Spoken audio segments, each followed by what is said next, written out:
this section, the kicks are pretty evenly spaced. They're far enough apart, and they're so similar to what was happening in the earlier parts of the song. There's just more going on with the toms now. The kick snare pattern is really the same. So what I might do is leave those kicks in place, but to make them easier to hit,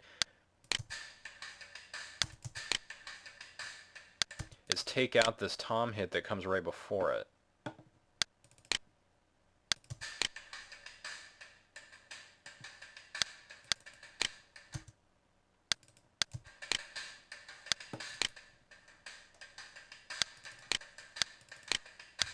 Sometimes if you're quick enough, you can actually start reducing in real time as the song is playing.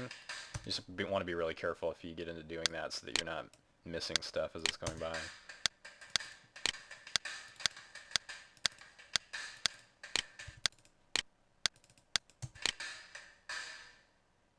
Okay, I think that's about it for hard. Now we'll zoom out. Select all these hard gems, because we know that everything we reduced for hard needs to carry down to medium. Hold down the control key, drag down to the medium lanes, and then take a look at the rules for reducing for medium. So here's my partial list, not a complete list, of medium reduction rules. One of the really hard and fast rules that you're not going to be able to break without the playtesting community rejecting your song is you can't have any 3-limb hits. So basically a kick gem with 2 gems on the top of it. And I'm not even sure Magma will let you compile the song if you've got those in place. There are a couple of these really hard rules that you won't even really be able to get anywhere if you have them in your song. So that's a biggie, and then if you're just joining us, no 3-limb hits.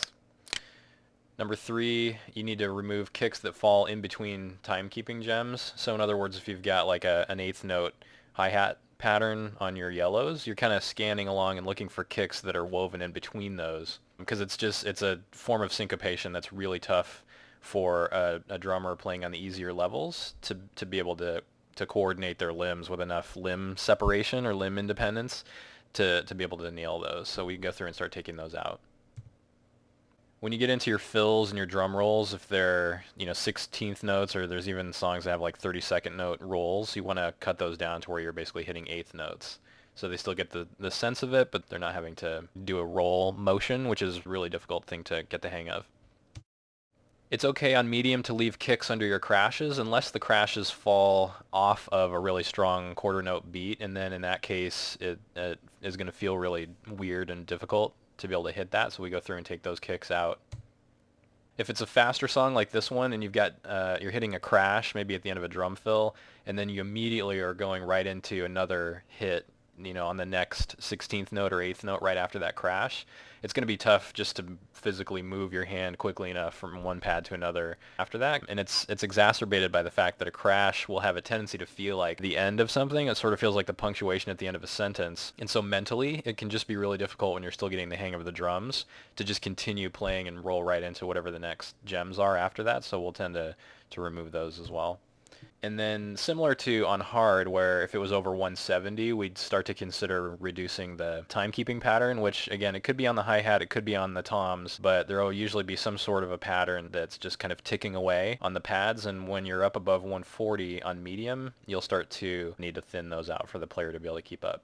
So let's see what we can do to this medium chart to make it easier to play. So the first thing I notice is these kick gems here and here that persist throughout this sort of core kick snare pattern that the song uses are a great example of what I was mentioning a minute ago about kicks that fall in between timekeeping gems. So this series of yellow hi-hat hits is our timekeeping for this part of the song, and again, that could happen on the toms in another song, or later in this song it'll actually shift to the ride cymbal, so it'll be up on the blue pad, but it's still our timekeeping pattern, and so you kind of watch out for kicks that fall in between those and just start zapping those out for medium.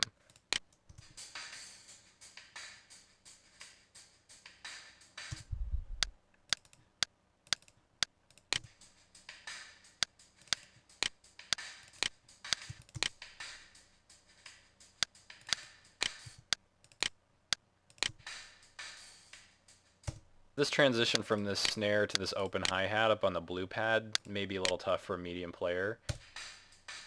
So I'm going to think about that one for a while. I may come back and remove that later, but I haven't quite made up my mind yet.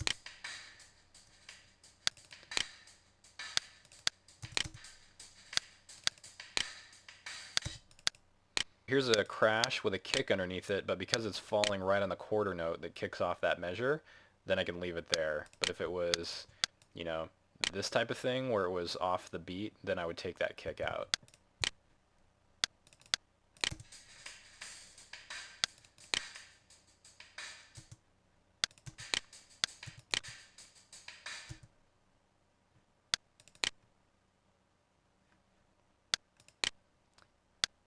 So at this tempo for medium, I think these eighth notes are probably going to be considered too fast. So I'll just start thinning those out, and I'll take out that extra snare in there too.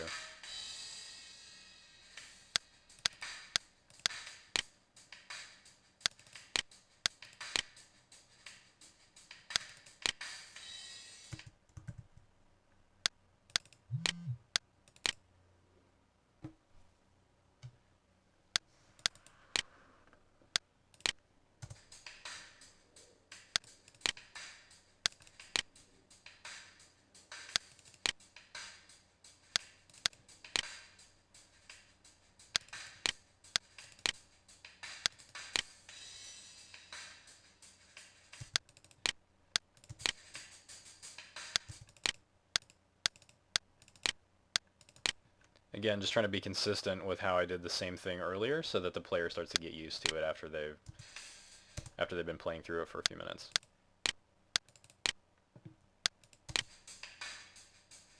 The learning curve on a given song has mostly to do, in my experience, with how much repeating there is, and especially on these easier difficulty levels, you want to try and make the song as predictable as you can so that they can quickly get used to it. If the song is constantly changing and there's constantly a new pattern to learn, it's going to be really difficult and frustrating for them.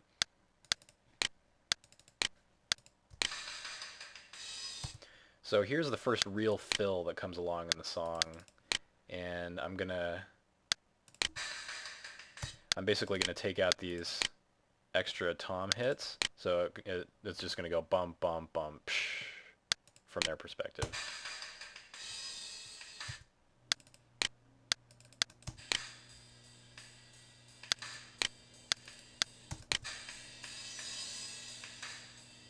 So notice we're up on the ride symbol now for our timekeeping pattern, so that's why I'm looking for gems that are in between there. But then in this area here, you'll notice this was our number one hard and fast rule, which is no three-limb hits. So I'm just going to take the rest of these kicks out so they're only having to use their two hands and just take the foot out of it altogether.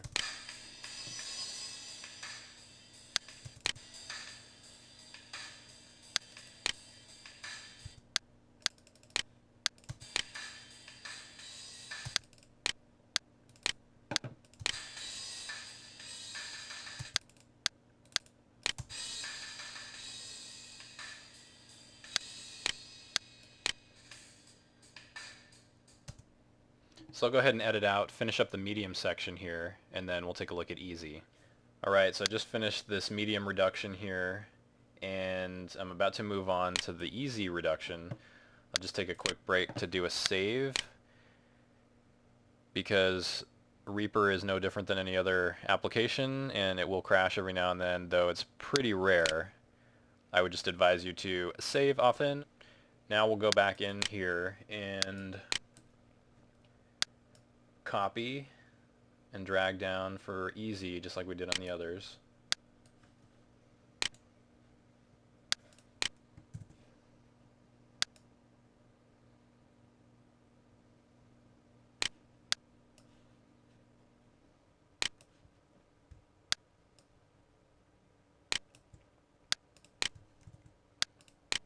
And let's take a look at the reduction rules for easy drums. So now that we're on easy, we're going to go to just using two limbs per section. So within any given section of the song, you want to have a pattern that really just stays to either using two hands on the toms and the snare, or pretty much just a kick snare pattern. and we'll just need to listen to the song to see what's the best way to go. But I have a tendency to go kick snare during the verses, and then usually during the chorus, that's where the arrangement will have more cymbals and tom activity going on anyway. So at that point, we'll usually get rid of the kick altogether and just be up on the pads using their hands. So here's a biggie. On easy, you do not put any kicks under crashes ever. Do not put kicks under your crashes ever. This is one of those rules that you'll never get past the playtesting community. It's just something that's not really done in any song on easy.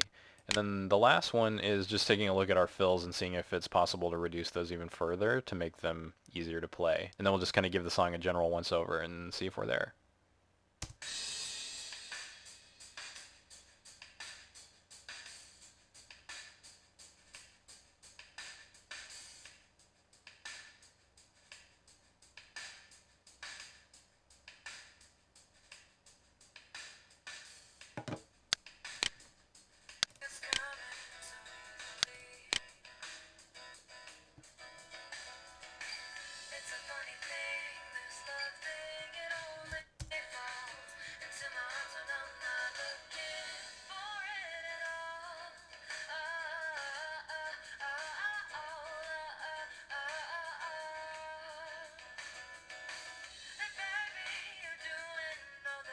So here's my concern with this song.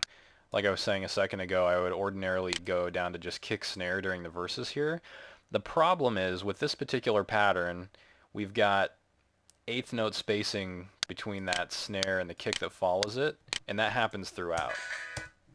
It's a very quick transition that I'm not sure whether, like, even if we cut all these other gems out and you're just looking at the kick and the snare, that may be considered too quick for the player to hit, and so that means if I have to take that snare out in all of these iterations of the pattern, then you're basically down to just a kick and a snare with whole note spacing in between, which is probably going to be considered an over reduction and too easy to play even for an easy player. So in that case, I'm inclined to take out the kick and go to just playing on the pads. So let's just have a look at what that would look like.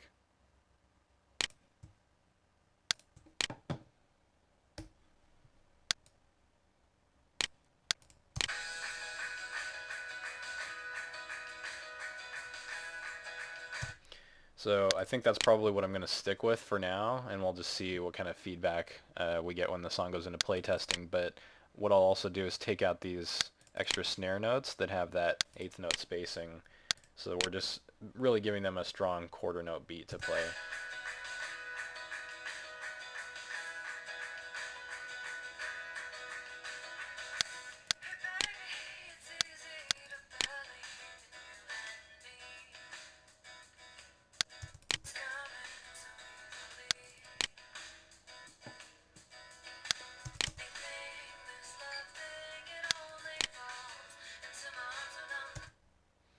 So the nice thing is removing all the kicks automatically takes care of our biggest rule, which is no kicks under crashes. So those will be gone, and we don't have to worry about that.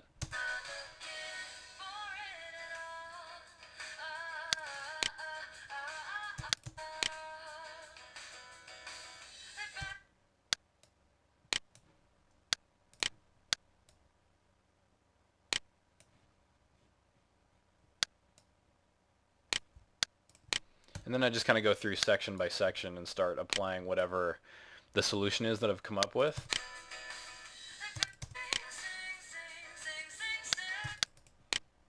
That vocal part's going to be a lot of fun to work on a couple episodes from now.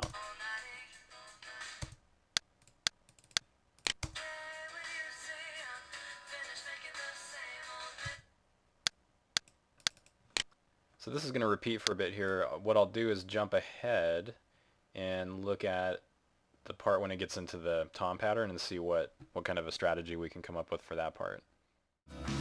Hey baby, it's easy to believe in